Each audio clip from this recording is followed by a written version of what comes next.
Electile dysfunction. Trump battles Hitler rhetoric by nominating a VP who called him Hitler. JD Vance, folks! Ladies and gentlemen, I am proud to announce that Senator JD Vance has the overwhelming support of this convention to be the next Vice President of the United States. And there was much rejoicing. This is the party of hillbillies and sluts, and I am here for it. Hitler, hillbillies, and hoes. I liked Hillbilly Elegy a lot, and I don't have the same visceral reaction to JD Vance that everyone else has. Someone did say he looks like a racist Care Bear, and I can't unsee that. But he seems like he is in a good relationship with his wife and has kids. And literally anyone who runs as a Republican is going to be called Hitler now. So we're never going to know when Hitler arrives, because you guys are the boys who have been crying Hitler for like decades. Everyone I don't like is literally Hitler, literally Hitler, literally Hitler. I don't know really that much about him or his policies. It does seem like what everyone's saying is this pivot into more of the new right than the neocon right. He's fought and served, and he wants to get us out of the wars and realizes that Iraq was kind of a lot of lives lost for nothing. And he saw what fentanyl and taking and globalization have done to his communities. And hopefully he cares. But a lot of people say that he's got no center and he's soulless and he's just a shape-shifting politician. And frankly, they all are. That's all of them, right? Yeah. This is just a freaking dick fight between billionaires, by the way. I'm just grateful they're finally doing it out in the open instead of shadily behind closed doors. This is Reid Hoffman and Peter Thiel have a long-standing rivalry. They hate each other. They got into a fight in some gorgeous resort in Idaho, and they're just dick-slapping it out, and we're all pawns in their little game, okay?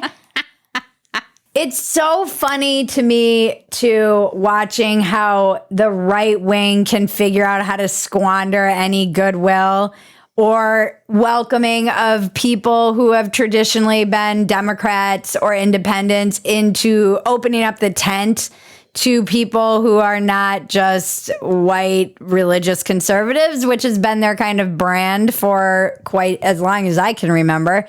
And they had Amber Rose speak at the RNC, and she talked about how she was very anti-Trump, and then her dad told her to do some research, and she did, and now she likes him. And I believe the left-wing propaganda that Donald Trump was a racist. My father said, "No, he's not, Amber. What are you talking about?"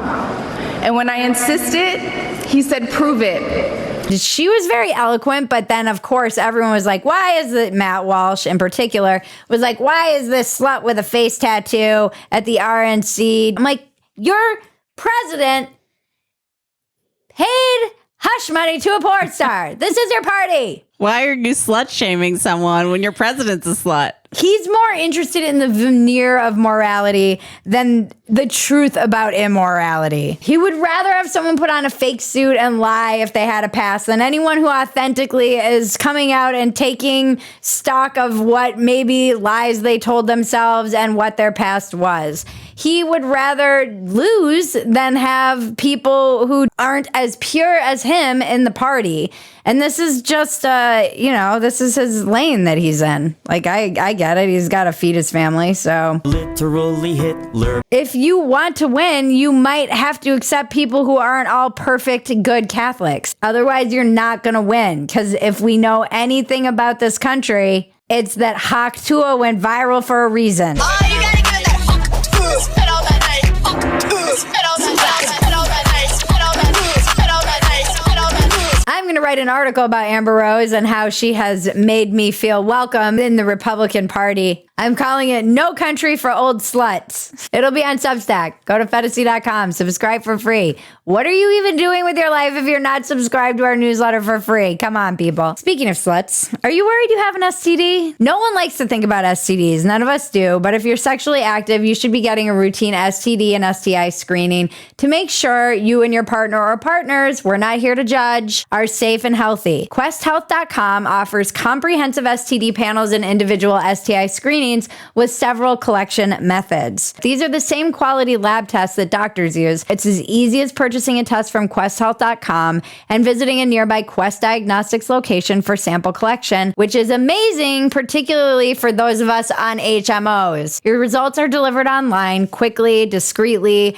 STD testing with Quest keeps the results off your insurance. You have the option to discuss them at no extra cost with an independent physician who may be able to prescribe treatment. Use the link below to get 25% off your purchase. You don't need a promo code if you use the link below. It's automatically included in the order. Boomers, I've seen the numbers on the STDs. Just because you're a boomer and you're out there getting wild doesn't mean you still can't get an STD. Get out there and get tested. Save your partners and save all those people in the retirement communities in Florida.